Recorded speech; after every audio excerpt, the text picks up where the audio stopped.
Mm.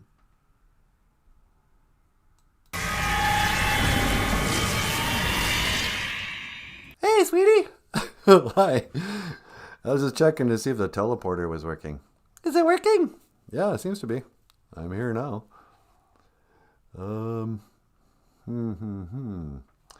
Live streaming it.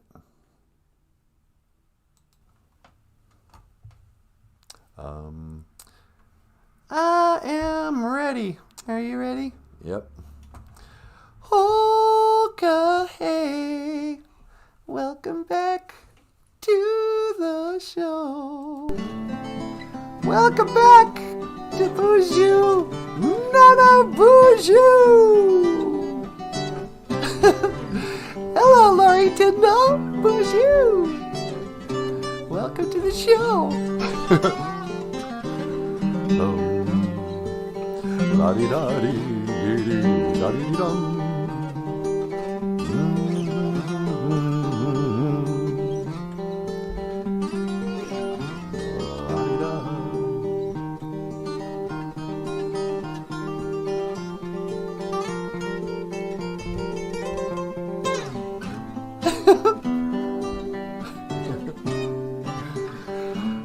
I like how we can't even commit to the same intro every week.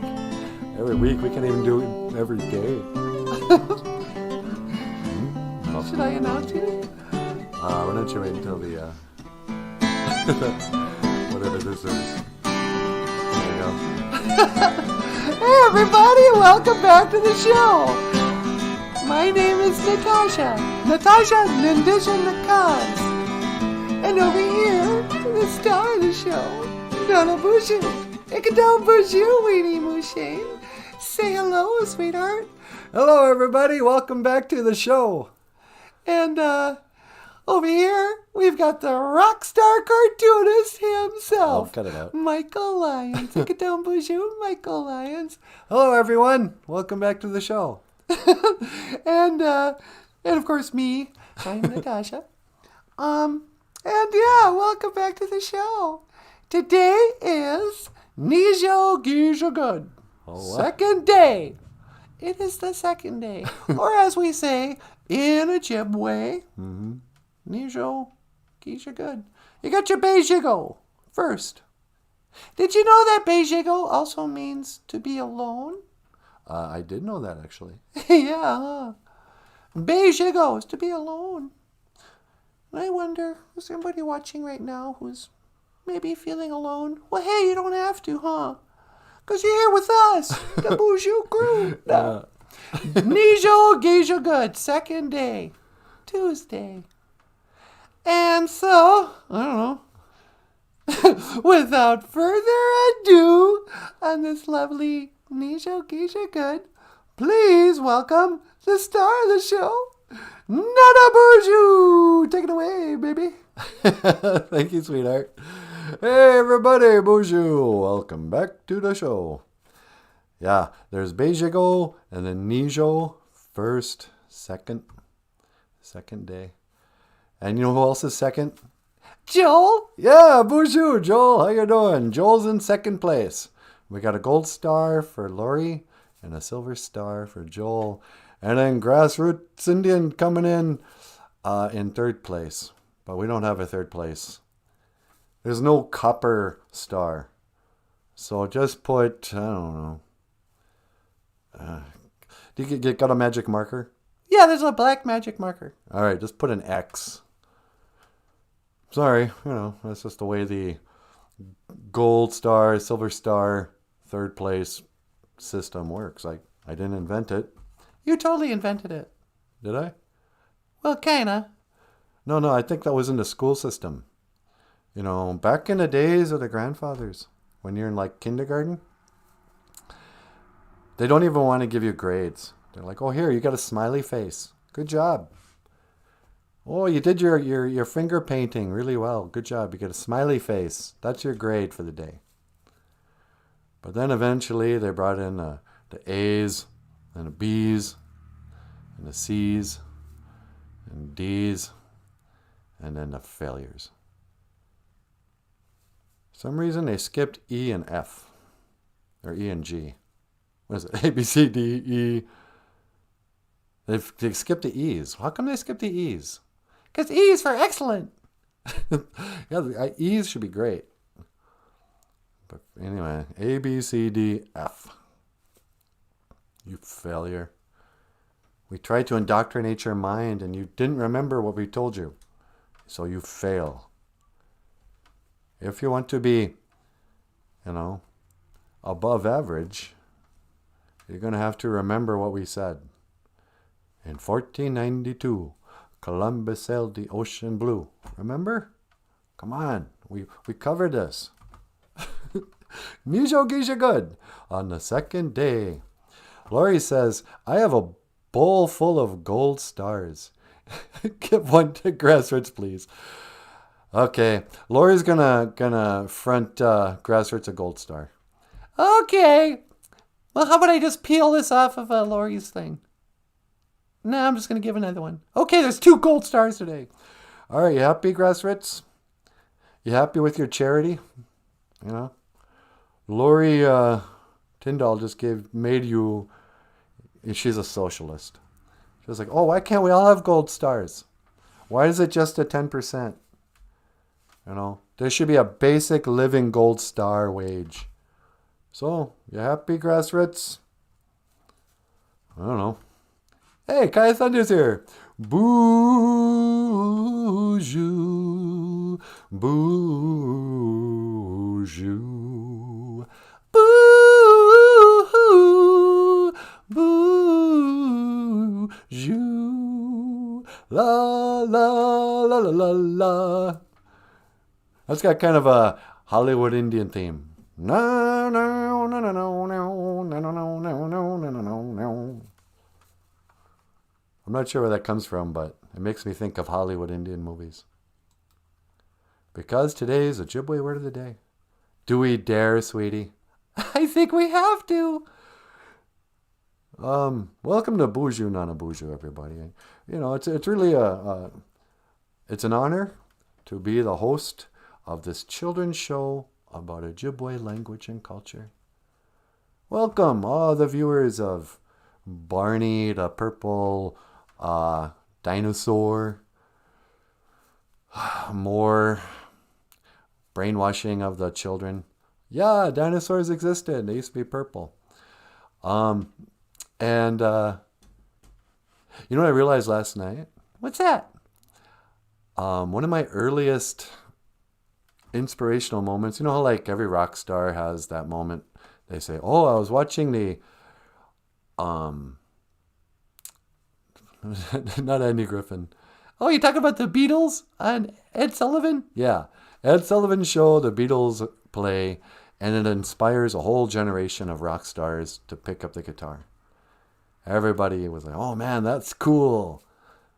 The Beatles, I want to be like that." And then 10 years later, Kiss comes out and everybody talks about the Beatles. Well, my moment for that was watching Mr. Rogers when there was a cartoonist on Mr. Rogers. I was like 13, 14 years old. It's too old to be watching Mr. Rogers, but nothing else was on TV and I had a bowl of cereal.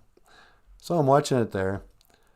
And I forget his name, but I think it was the cartoonist who did Hi and Lois. Hi and Lois.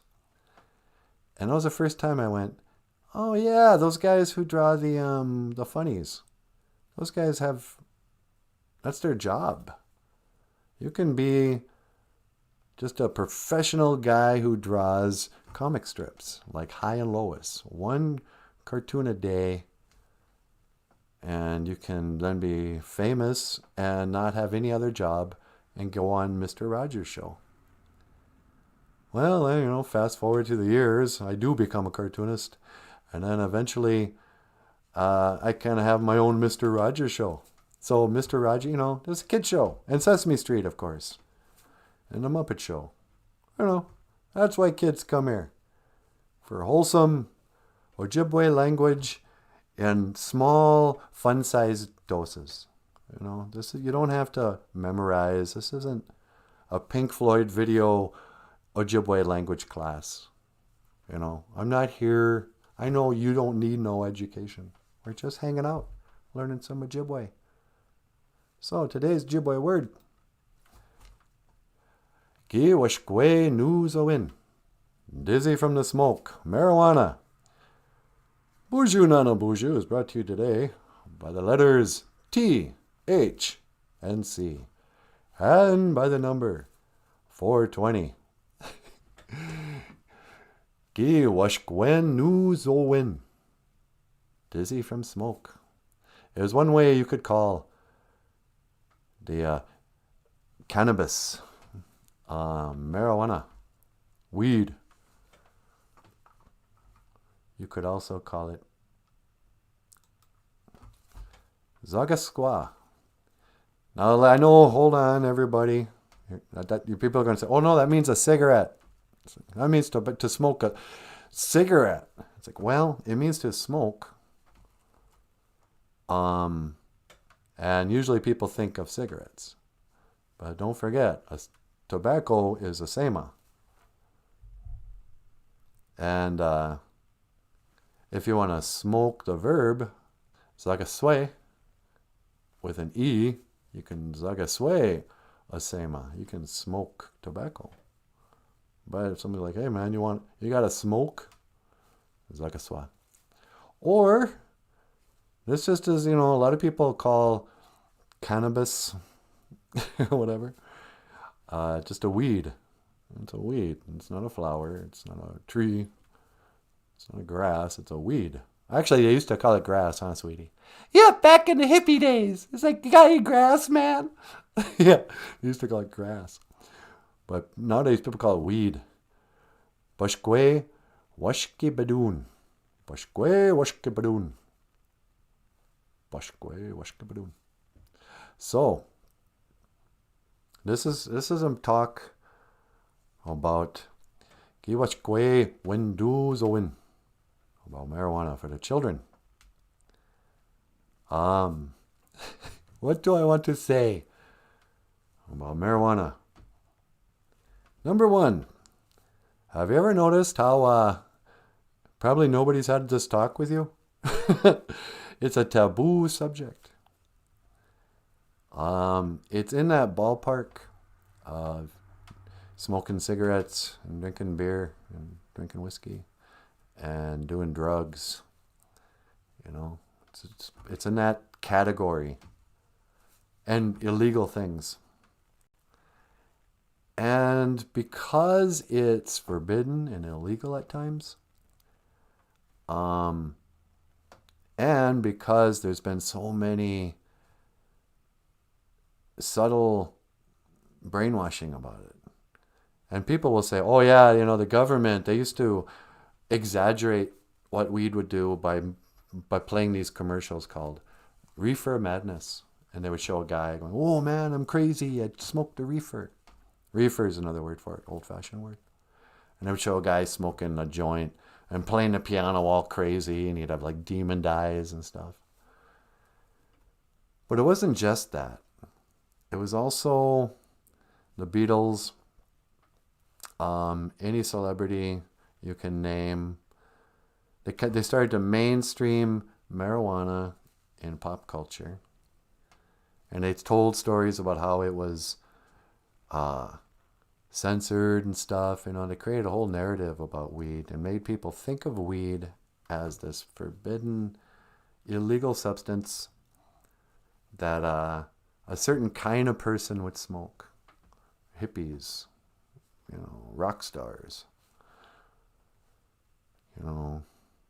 beta males or whatever. And so over the years, it's had this weird place in our culture. Our culture, meaning America. The stories that in the old days it was called marijuana because they said, oh, that sounds kind of like a Spanish word. We'll spell it with a J, but don't, pronounce it. Because we want to make racists think, oh man, those dirty Mexicans are bringing up their drugs, their marijuana. It's like, nah, it's just a weed. Bushqua, I can't even say it. Bushkwashkipadoon. Weed. You know. And so it became very taboo throughout the 80s. Kind of. Not really. Sort of. It was hard to get. And so only people with connections to Mexicans, whatever. And occasionally during Sunday or Saturday in-school suspension, you could get high with Bender in this library. Oh, for the Breakfast Club? Yeah, that happened. But, you know.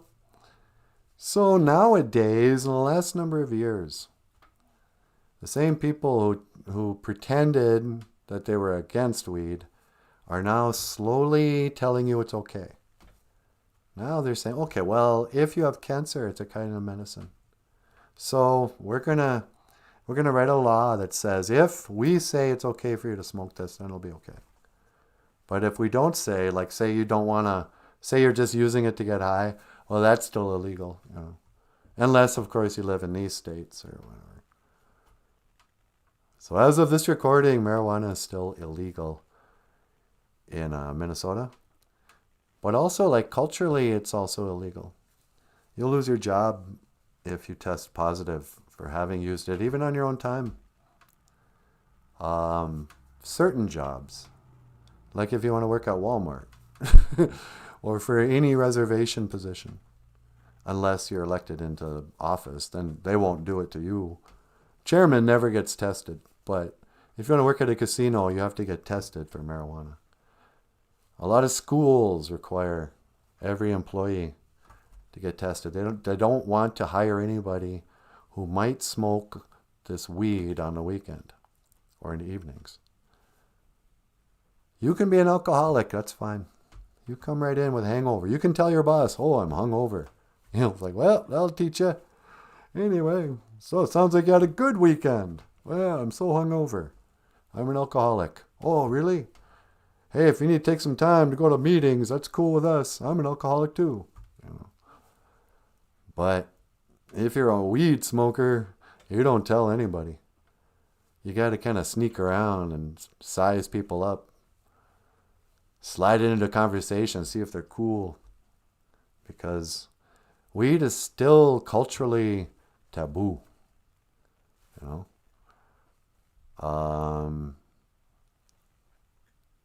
It's oddly not regulated, which who cares about regulations anymore now that you know you don't trust the government for, you know.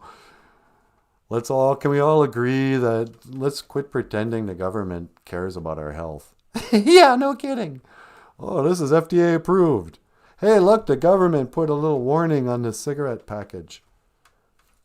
You know.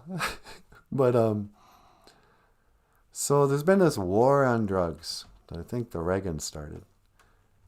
That is still, you know, controlling the people and controlling their minds and dividing people. There are people who are for smoking marijuana, and there are people who've never tried it. So they're against it. You know, there's a lot of people that are kind of curious about it. You know. But it's one of those topics that is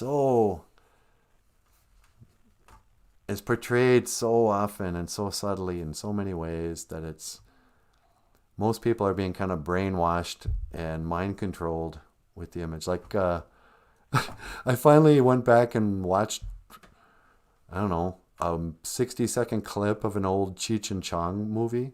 Yeah. It's even less funny than I remembered. You're kidding.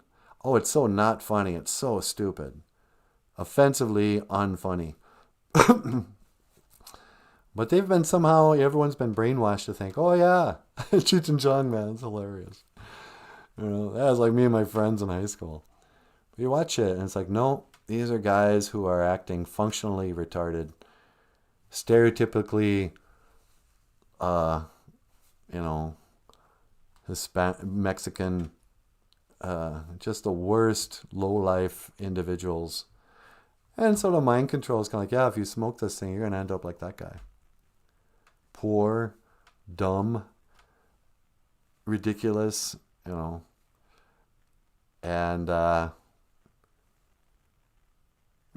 but then they also want everyone smoking it, So this is what I know about marijuana. I've done some research. Back in the days of the grandfathers, they called it a iiriwen mushkiki, a love medicine. It was a woman's love medicine. Women carried it. And you would only use it in times of romance. It's like, oh, it's a painkiller. It's not a good painkiller, you guys. Believe me, I've had toothaches and had weed, and the weed does nothing. You're way better off with a million other toothache remedies than smoking weed. It doesn't do anything for pain. Come on. But again, that's some more of that disinformation. And also every, Kumar and Omar go to White Castle or whatever. Anytime you see a movie about it, and in the 90s, they started rolling out tons of movies. It always portrays the weed smoker as somebody who sits on a couch and passively watches TV, eats, gets munchies. Well, so in the old days, when you only do it once in a while, and you do it to accentuate your senses, actually makes your senses work better. Everyone is like, oh man, he was driving high. It's like, yeah, so what? When you smoke marijuana, it makes your taste senses better. Your eyes, you can see, you're more attuned to colors and everything. It doesn't impair your vision. Your sense of hearing, that's why people love music, becomes acute.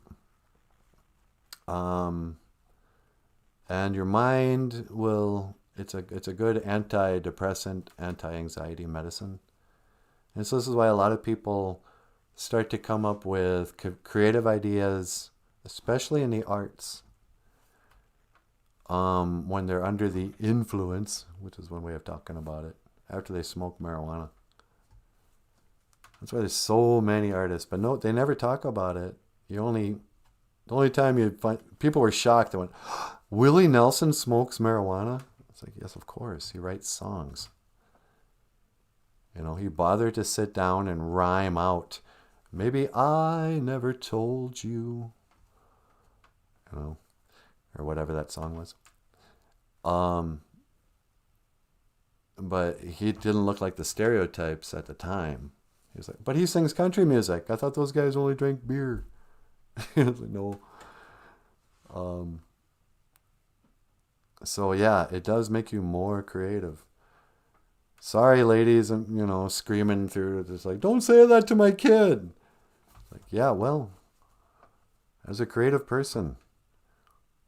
And Michael, I'm not gonna, out you, but so I'm not gonna out you.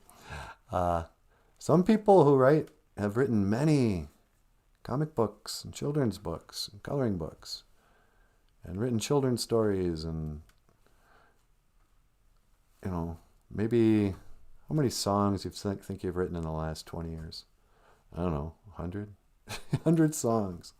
Really? No, that's way too many. Completed songs? I've probably recorded like 30. I've probably written 50 songs. Okay, 50 songs. Words or whatever. You don't do that kind of stuff if you're ingesting a drug that impairs you.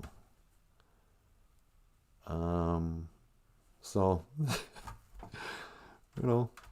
it's a medicine. I don't want to get too political about it, but it's just a weed. It grows.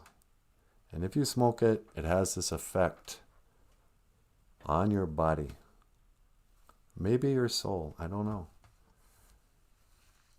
I've become such a skeptic of science that I'm suspicious of anything that I've learned learn through mainstream science. Anything they say about marijuana, I have to kind of go, okay, does that line up with my experience? They're oddly quiet about any real scientific experiments they've tried. There's some anecdotes out there. Yeah, they had people smoke a whole bunch of weed and nobody could overdose on it. They just fell asleep. It's like, yeah, no kidding. But what's happening there? But what I'm gonna trust, the whatever Princeton School of Science and NASA to tell me about what marijuana is. What is that thing that happens when you get high? Why do people have a similar experience? Now the problem is a lot of people who stumble onto it because it's illegal, and if you're just kind of following the rules of society, you don't stumble across marijuana and you never try it. So there's a lot of people who don't care about laws and they're just out having a good time, drinkers and that. You kind of graduate to marijuana in some cultures, small town, rural culture, whatever. You start with cigarettes, and then you start drinking beer, and eventually you smoke marijuana. And then there's like an overlap there for a lot of people. They drink, and then once they're drunk, they start smoking marijuana. And so, scientists will go, "What? Oh, here's a marijuana smoker. What's it like?" It's, well, the world's spinning, and you get big hangovers, and you don't care what a person looks like. You'll hook up with them anyway, no matter how fat they are. It's like, no, those are effects of alcohol. So, I don't know. I smoked weed, but I took home this girl. Yeah, but you were drunk. What is the effect of this, zagaswa without alcohol? These are the effects. It's a love medicine. Well, why do you call it love medicine? Well, if you're going to have a romantic dinner and all you have to serve is wild rice. Hi, honey, got some wild rice and, I kind of heated up a rabbit over this fire. I'm trying to create a romantic mood for you, sweetie. It's like, well, here, smoke some marijuana first. And suddenly that old wild rice tastes just flavorful. Ooh, that's spicy. You did a good job on the wild rice, honey. Not spicy or whatever, just the most delicious thing. And, there's no music. But you notice for the first time that the crickets create a music. And you go, oh, that's beautiful. I never noticed how beautiful the sound of crickets were. We don't even have a radio, but the crickets. And for the first time you notice, man, it is more beautiful in here with the bad lighting. The lights are going down and there's just kind of a shadows and hey, look at that, the dust and particles and the way the light shines through the broken, dirty blinds. That's really beautiful. You kind of fall in love with everything. And so what does that do to an artist? Artist starts to draw and he's like, oh, this is fun, man. I'm just going to think about something. It's like, oh, what would a guy, who could stretch his whole body from his waist all the way across the page. What would that look like? Mr. Fantastic. I'm going to draw that. Do. Hours go by. Oh, I'm going to draw a fox in the rain with an umbrella. Oh, wouldn't that be pretty? A rainy day. Somebody under the influence of marijuana, you'll see like a sprinkly rainy day. Oh, that's pretty. What a pretty day with all the gray clouds and the sprinkling rain and the hum of the traffic. Marijuana can make you kind of fall in love with rainy traffic day when it's drizzling rain. The person who's high is like, oh, memories. So, but everybody's been drawn into the closet because your boss will look at you sideways. You become, unless he's a pot smoker, you know, people won't trust you to be the teacher. It's like, oh, I heard his science teacher was caught smoking marijuana. Yeah. I wonder what else he's teaching in that class. That's one thing I noticed when I first started teaching. I always told the kids, call me Mr. BOOZHOO. I hate having to do this sometimes. But in the after the new schools, all these new schools now wanting to be the kids' friends are like, no, you can just have them call you by your first name. That's been thrown out the window in public schools. You don't call your teachers Mr. Johnson, Mr. Roberts. It's just like, hey, Josh, Howard. I am a 12-year-old boy addressing this 60-year-old man by his first name. A 60-year-old woman by her first name. Because that encourages a good relationship in the classroom. See how old-fashioned I am? I know. But after I started letting the kids call me by my first name, I was always one of the first questions they asked me. I go, do you smoke pot? Or no, they ask, have you ever smoked pot? I don't like to lie, But I also don't want those kids to go home and say, yeah, I'm a new teacher. He smokes pot. And so what would you say? I'd always do the same thing. You guys, I can't talk about that. You know how the schools are about stuff like that, but come on. I'm a guitar player in a rock band. You do the math. But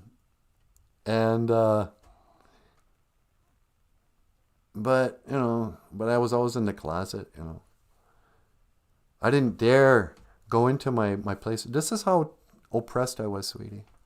Really? You're going to talk about this? Yeah. I used to work at these jobs, right, where I'd have to pretend that I wasn't high first thing in the morning. I'd put like little drops, clear eyes, just to cover the fact that I had a bowl of weed right before I got in the car and drove to work. That's probably why those kids always ask me if I was high. Do you smoke pot? Why do you ask? I don't know, you look high. But yeah, so I was always just in the closet. And then, it gets in the way of relationships. People have been so brainwashed that they can't be friends with somebody if that person is unapologetically smoking weed. They'll tell you to go to treatment. How come you never see on, I don't even know if this is still a show. Remember Intervention? On HBO? Yeah, I love that show. Intervention, you'd see people where that was one of the drugs they would do. But it was always like alcoholics and heroin addicts and whatever. Intervention. Dun-dun. And it'd be like a reality show. They'd follow around some, used up junkie. And then all their friends would come by and they'd show pictures what the person was like in high school. Look, he used to play football. And now look at this fat loser, an alcoholic. We're going to set him down, tell him to go to treatment. And it's always the same thing. They work up to it. They tell the whole story. Oh, yeah, ever since his girlfriend left him, he started drinking and he won't stop. And when he drinks, he drinks a lot. He's a real pig. So we're all here and we're going to tell him how his alcoholism affected our lives. Like, you stupid drunk, you crashed my car when I let you borrow it. If you won't accept this gift of our self-righteous indignation, then I don't know what I'm going to do. It's like, okay, I'll go to and cry. You're not leaving me with any options. I'm not the crazy one. You doctors are the crazy ones. But they eventually go to treatment. They get cleaned up. And, But you never see the guy who's just a weed smoker get on that show. The dude who just wakes up, early before he goes out to do the chores on the farm, has his cup of coffee, smokes a joint, puts on his overalls and heads out and, does his farm work. His farm hands come up. You got a real problem, Jack. Oh, I beg your pardon. These are the ways that your pot smoking has affected my life. Sometimes your eyes are all glossy and you laugh at stupid stuff. If you won't accept this gift we're giving you, I don't know what we're going to do. Get out of here, man. I got work to do. Why won't you quit your marijuana addiction? Don't you see I have a problem? Would you get out of here? I'm trying to start a business. Can't you see marijuana's destroying your life? No, I don't have time. I'm too busy. Exercising.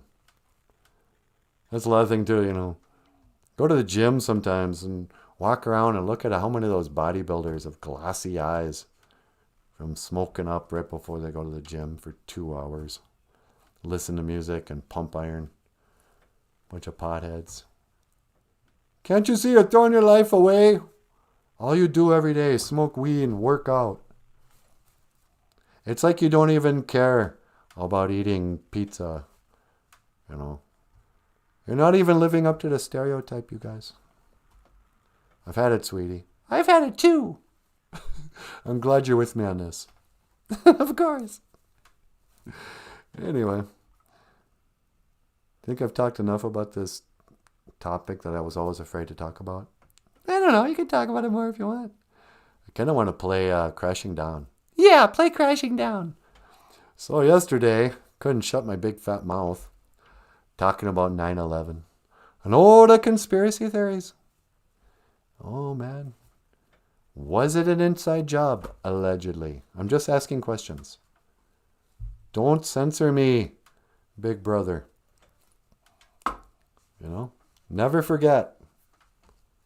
We will never forget the fallen soldiers, the heroes of that day, the news anchor people. Like that one lady in England who reported that Tower 7 had fallen. Even before Tower 7 had fallen. It was the weirdest thing. It was almost like she had a script. Never forget. But here's a song. Oh, here's another thing, artists and musicians. Never forget that right after 9/11, it was a really good time to be in a band, to be a songwriter, to be a musician, artist, anything. Everybody came out with a 9/11 tribute of some sort. I have a Marvel comic, graphic novel, that has all these different artists talk about where they were, what happened on that day, and illustrated the day the towers came down. And, Building 7, but never mind that. And songs, came out. Lee Greenwood, he had a revital. His career was revitalized. And I'm proud to be an American. Right after 9/11, people who made American flag t-shirts, they all became millionaires. And so, my 9/11 story, I was living in Duluth. And my sister was visiting. It was one of those family visits with they kind of move in and you're not sure how long they're staying.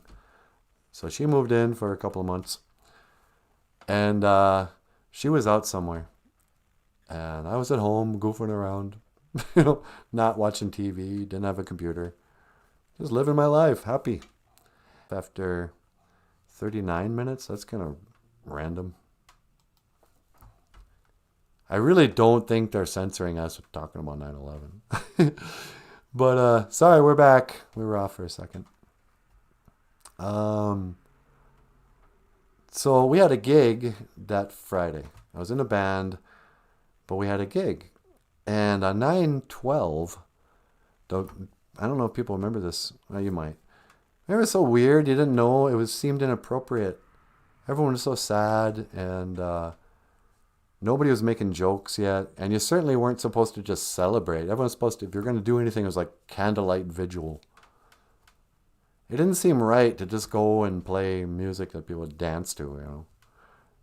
I wasn't sure if the bars would still be open.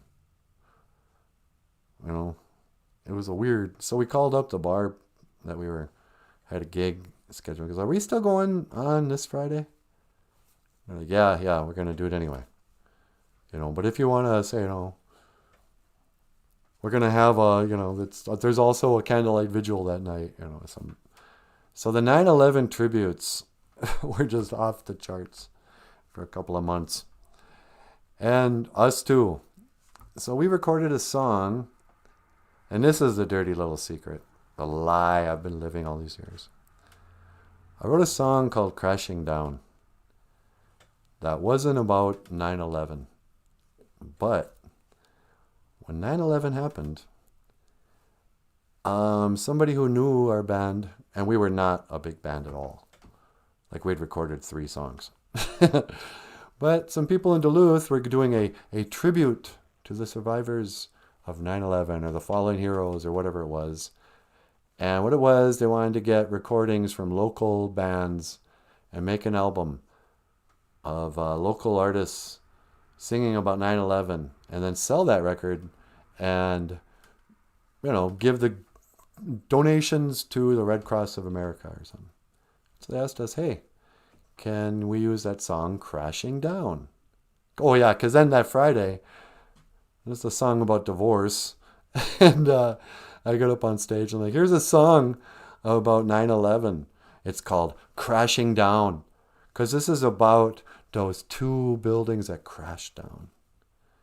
And it became a song about that. But it really wasn't. I was just sort of capitalizing on everybody's grief. So here's Crashing Down. Sweetie, would you teleport me out of the way? Sure. All right. Miigwech Bizendawayeg. I'll see you again. All right, hold on. One to teleport.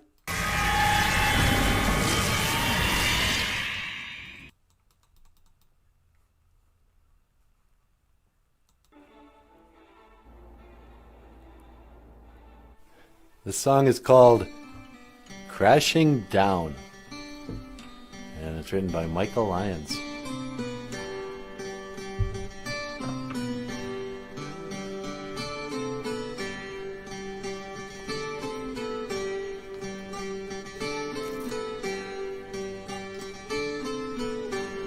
Crashing down, crashing down, crashing down, crashing down, crashing ashes, ashes, crashing ball fall. Crashing ashes, ashes, crashing all fall. Crashing ashes, ashes, crashing all fall. Crashing ashes, ashes, crashing all fall. Crashing down, crashing down, crashing down, crashing down, crashing ashes, ashes, crashing all fall. Crashing ashes, ashes, crashing all. Crashing ashes, ashes, crashing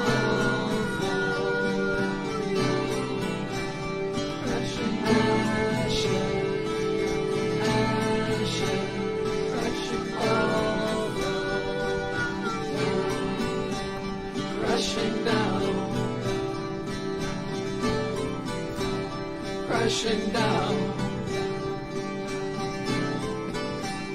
crashing down, crashing down, crashing down, crashing down, crashing down, crashing down, crashing down, crashing down, crashing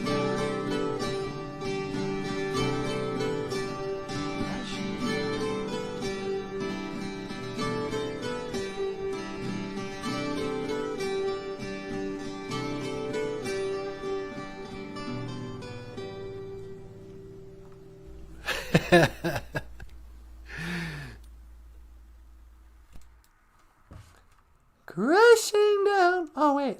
Let me teleport myself over. Why'd you teleport? Hey, what's going on? BOOZHOO. And let me fix that.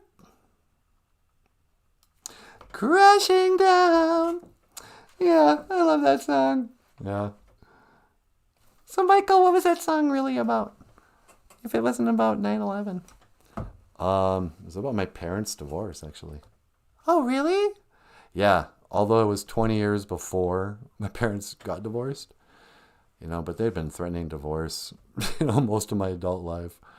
And so it was after one of those talks where I kind of thought the parents were going to divorce. So it was sort of from one of their perspectives. Crashing down. You ever have a parent divorce? That's weird. We're breaking up. What? I didn't even want to hear about this from my friends. Certainly not my parents. Crashing down. So let's see who's here. Jessica, what booze? BOOZHOO, Jessica, what's going on? Jessica's here. Hey, Jessica, how you doing? And Sheila Eddy. And Lori Tyndall. And Daniel Black. BOOZHOO, Daniel Black. What's going on, my brother? Oh, and Cousin Missy. Where have you been? Michael doesn't care about your YouTube recommendation messages, by the way. That's why you almost never hear back from him. It's like, yeah, that's cool. I'm not going to link to it.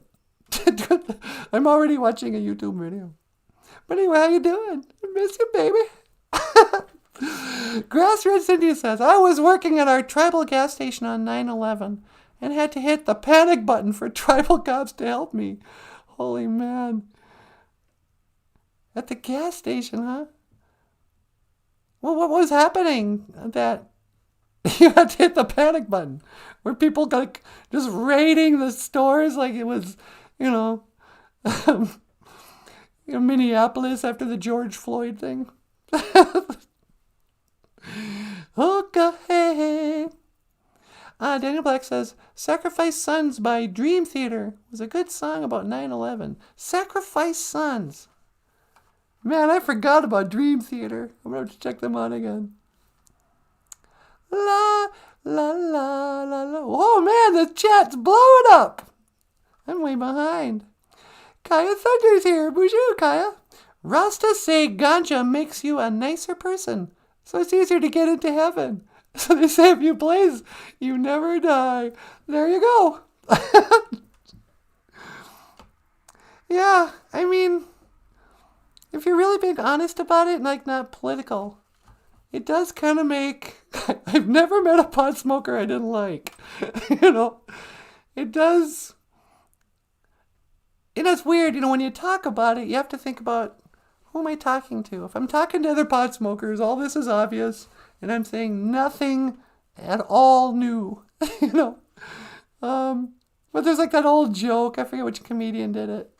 It's like you go to a baseball game and there's like two guys fighting and, screaming and whatever stuff. The drug they're on is alcohol. Alcohol is a drug. It's not food. It's not, I guess it has some nutritional value, but it's a drug. So yeah, your priest who's drinking wine, he's using drugs. Just do with what you will. So, that drug makes you behave a certain way. It'll give you beer goggles. It'll make you, behave kind of like an animal. You'll get your basest desires will come out. Oh, we gotta have a pizza. Give me something really bad food. Don't care about tomorrow. Just gonna be like a pig, in every way. It turns you into a pig. That's what it does, huh? Yeah, pretty much.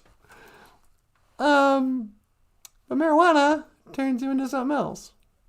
It affects your senses. It does. It's not like it doesn't have any effect. It's a drug too, I guess. No, the pot smokers go, it's not a drug, man. It's natural. It's medicine. Yeah, whatever. Call it what you want. Tomato, tomato. But yeah, it does make people nicer. Joe Beaver, BOOZHOO. How you doing, Joe? Wally Bear. Nah, I don't think I need it. I'm already slow as hell. It takes me an hour and I have to watch 60 minutes. See, Joe, you're hilarious. I think you're high right now. It takes me an hour and a half to watch 60 minutes. Daniel Black says, this isn't a rabbit hole. This is a wormhole. Yeah, we're going down the wormhole. Kai Thunder loves drizzly days. I know, I did too. It was drizzly yesterday, and then last night we had a big old storm. Anamakika. Anamakika. Is that right? Anamakika. The Thunderbirds? Yeah, it was a big old thunderstorm last night. And Brian Souls is back. BOOZHOO, Brian.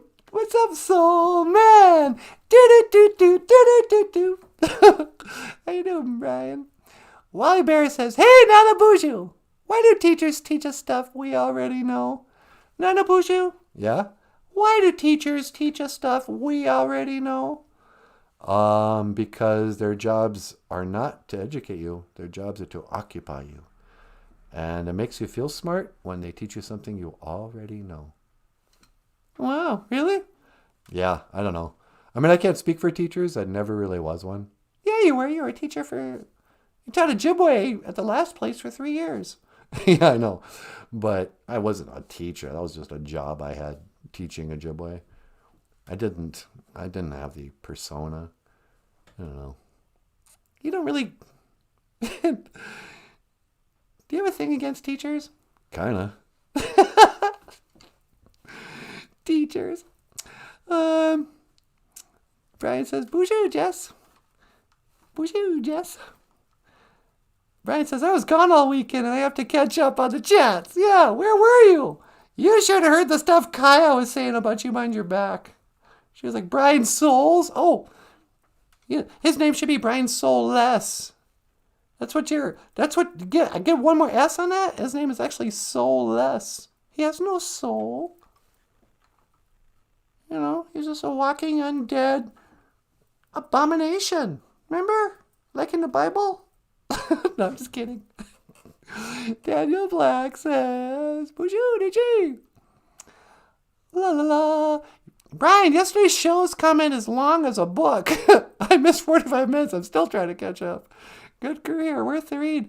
Oh, Michael, did you forget to turn off the the stream yesterday? I shut off the end stream, but I left the computer on and then went to the other laptop. Yeah. And I think it let people continue commenting after the show was over. Oh, should we do that today too? Yeah, I could. All right. For latecomers, they can talk to each other even though we can't read it. Sunny day, la la la. Remember to like the show. Give us a thumbs up if you have a thumb. For those who have thumbs, to give thumbs up. Let them hit the like button.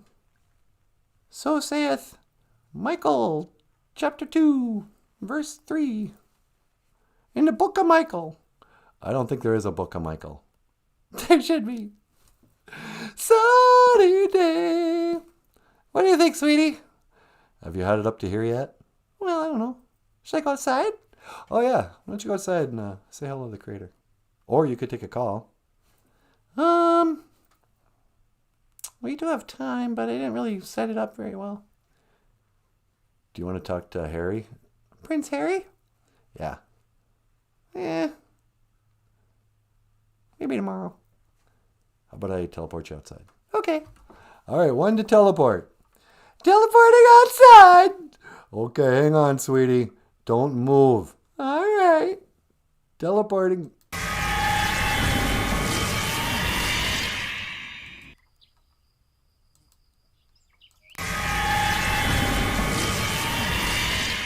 Hey, what are you guys doing out here?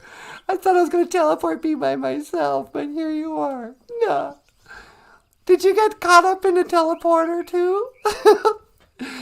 Anyway, so I was watching Star Trek last night. In spite of how much I hate NASA and I don't believe in space anymore, I still like the movie. The Next Generation. It was the one where they go to the planet where nobody ages, or you age backwards or whatever. And Jean-Luc Picard falls in love with that lady. And they learn to slow down time. And I don't know, it's a sweet movie. Data, it starts out with Data malfunctioning again. That 5-year mission to explore strange new worlds and seek out new territories is it's a mission of misfortune. It's one near-death experience after the next. Every week, the whole crew is at risk of dying. And they just barely escape time and again. Just a lot. There's always something that's counting down. We only got 5 seconds or the universe will explode. 4, 3, 2, bleep. Computer is back online. Oh, woo, that was a close one. Again. Every week with this captain. We're just supposed to explore, not almost die. My phaser's getting hot. I'm shooting it so much. But I still liked it, so it's weird. Even though I know it's like mind control programming to believe in the future, when everything's awesome, and diversity rules, so, you'll have Klingons be working side by side with Earthlings, and half-breed Vulcans will be first, whatever. Oh, my voice. I had a little frog in it. But, Star Trek is all this utopian society. Don't you just want to live on the Enterprise and have a job and a meaningful life and a bunch of friends and live in like cool, comfortable quarters with beautiful outer space to look at outside your window? If you weren't almost always dying. But, then I discovered all the brainwashing and all the, fake news about outer space. We'll have to do a show on Mars, maybe tomorrow. The Mars rover and everything they say happens. Every time they land something on Mars, they should have a video camera show like a NASA room with a whole bunch of young people at computers watching whatever they say is landing on the planet Mars. And everybody jumps up and hugs like, oh, we did it! I can't believe it! They're crying. We did it! And I'm like, did you guys really doubt so much? I doubt you did anything. But if you guys believe you're landing something on Mars, why are you so ecstatic when your mission's completed? Yeah, that's what you said you would do. You don't. You said they landed on the moon over 50 years ago. Why are you still, hey, I can't believe it!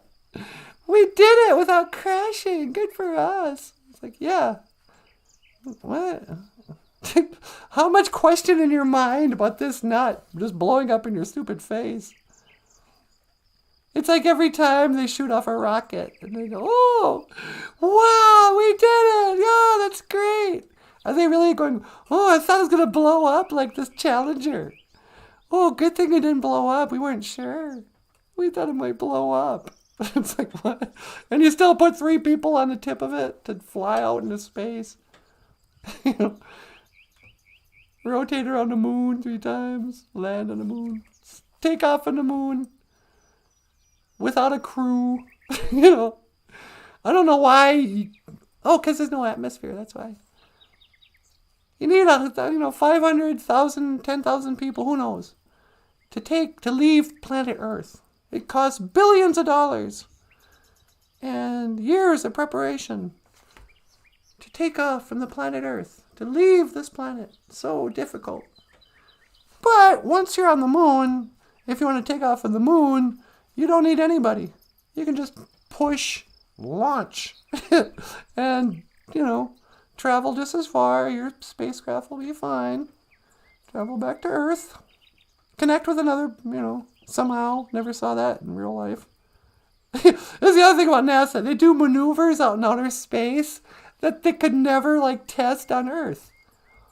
There was no way they could have the test spaceship, lunar lander, that would take off from the moon and then connect in weightless vacuum of outer space with another ship. It's not like for months before they went to the moon, they were shooting up spaceships just near Earth and then practicing connecting 2 parts of a ship together so they could fly back to Earth. It's just so stupid.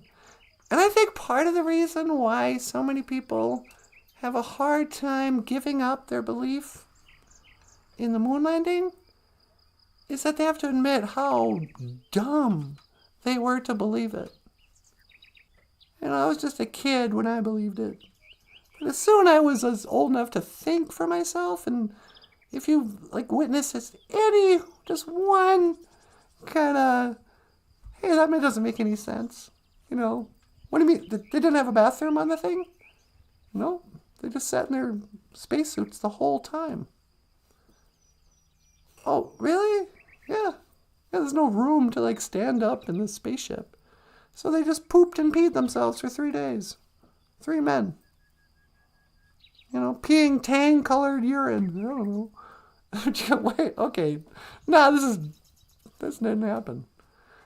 But then, all these baby boomers I will not believe that I could have believed such a stupid story. Everyone in the world did. No. Half the world's never believed it. But, later, Dan. Dan's gonna go. I'd love to hang around, but work beckons. Bumma Bee, crew. Love you all. Bumma Bee, Daniel Black. Jim Dunn's here. BOOZHOO, Jim.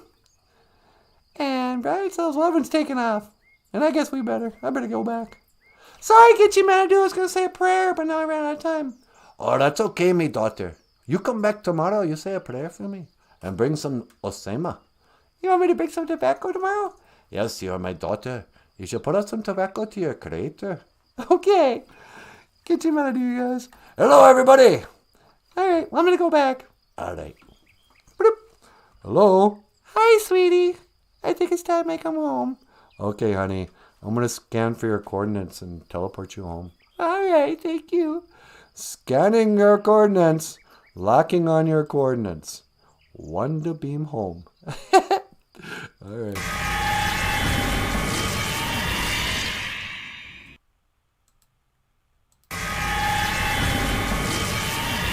Hey, how was it out there?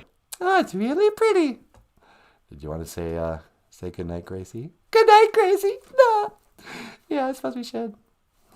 Well, everybody, I want to say meet Quetch gonna want me egg. Thank you for watching our show. Thank you for watching BOOZHOO NANABOOZHOO, the podcast about Ojibwe language and culture. I am Natasha. This is NANABOOZHOO. Okay, me Quetch. This is Michael Lyons. Thank you so much for watching. And I will see you again. Hey, did we ever figure out? No, I guess not. All right. Gigawawa man. Minowa. Oh.